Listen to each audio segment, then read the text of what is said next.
बिस्मिल्लाहिर्रहमानिर्रहीम। अस्सलामु अलैकुम दोस्तों, उम्मीद करता हूँ आप सब लोग जहाँ होंगे खैरियत से होंगे और ख़ुश होंगे। तो दोस्तों, आज जो मैं आपके लिए टॉपिक लेकर आया हूँ वो ये है कि मैट्रिसेस जो होते हैं हमारे पास, उनका इन्वर्स हम किस तरह फाइंड करते हैं। अब 2/2 का अगर दोस्तों हमारे पास मैट्रिसेस हो तो वो तो हम आसानी से फाइंड कर सकते हैं। उसका जो है जो डी डिटर्मिनेंट होता है वो भी हम फाइंड कर सकते हैं, और जो ये होता है एडजॉइंट, ये भी आसानी से फाइंड हो जाता है। मगर अगर 3/3 या 4/4 का मैट्रिक्स हमारे पास हो तो उस मैट्रिक्स का इन्वर्स कैलकुलेटर की मदद से हम किस तरह फाइंड करते हैं। और तो कैलकुलेटर में वीडियो जो है शुरू करने से पहले मैं अगर आपको दिखाऊं कि मैनुअली जो हमारे पास 3/3 जो मैट्रिसेस है उसका जो इन्वर्स होता है वो हम किस तरह फाइंड करते हैं। तो दोस्तों, हमारे पास ये 3/3 का मैट्रिसेस है 1 2 -1 0 -1 3 1 0 2। तो जो प्रोसीजर होता है जो मैनुअली, वो क्या है कि ए इन्वर्स हमारे पास बराबर हो जाएगा किसके, एडजॉइंट ऑफ ए और ए का मॉडुलस। अब हमारे पास जो ए का मॉडुलस भी कह सकते हैं, आप इसे मैग्नीट्यूड भी कह सकते हैं और डिटर्मिनेंट भी कह सकते हैं। तो अब 3/3 का जो डिटर्मिनेंट होता है वो हम एक्सपेंडिंग मेथड से सोल्व करते हैं। तो एक्सपेंडिंग मेथड सोल्व करके हमने इसका डिटर्मिनेंट फाइंड कर लिया। अब आगे इसके जो एडजॉइंट की बात है, तो एडजॉइंट के लिए हम कोफैक्टर्स फाइंड करते हैं। एडजॉइंट के लिए तो मैं आपको दिखाऊं तो हम इसके कोफैक्टर्स को फाइंड आउट करते हैं।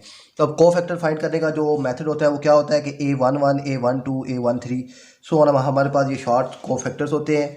तो अब अगर A11 मैंने फाइंड करना है तो A11 फाइंड कैसे होता है कि -1 1 + 1, यानी ये 1 1 है यहाँ पर, तो हम ऊपर पावर 1 + 1।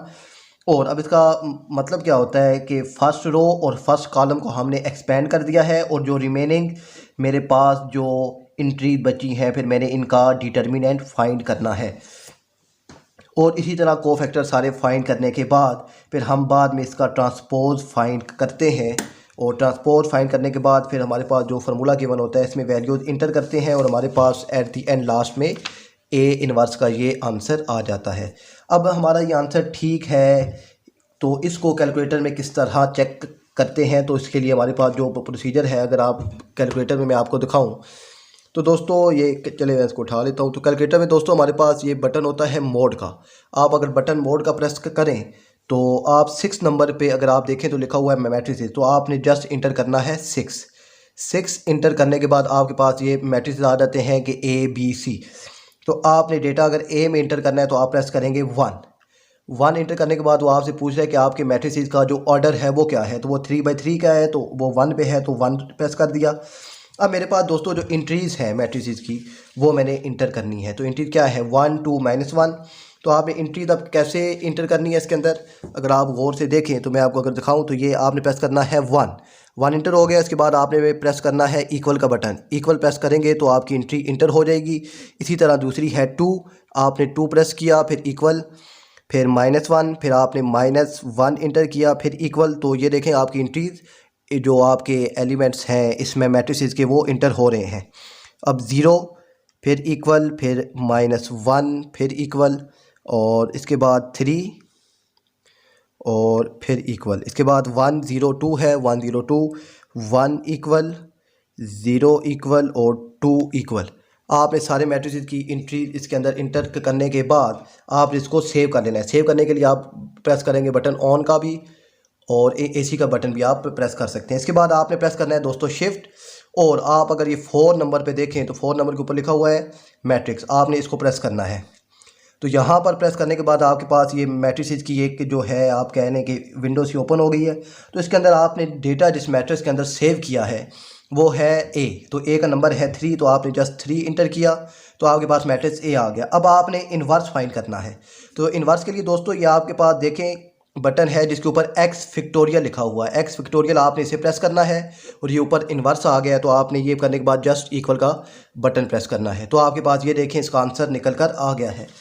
अब आप अपना अगर आंसर देखें तो -2/3 है, और यहाँ मेरे पास ये डेसिमल में है। तो आप ये बटन देखें कि स्टैंडर्ड से डेसिमल में जाने के लिए आप इस बटन को अगर प्रेस करें तो आपके पास क्या आ रहा है -2/3 है। और इसी तरह अगर आप देखें तो -4/3 हमारी सेकंड एंट्री है, तो आपने इसको एरो को प्रेस करना है सेकंड एंट्री पे, फिर आपने वही स्टैंडर्ड डेविएशन को प्रेस करना है और आंसर क्या आ गया -4/3। हमारा यही आंसर है। तो इसी तरह आप अपने आंसर को चेकआउट कर सकते हैं कि आपका जो इन्वर्स है वो ठीक भी है कि नहीं है। तो मिलते हैं दोस्तों नेक्स्ट वीडियो में, तब तक के लिए अल्लाह हाफिज़।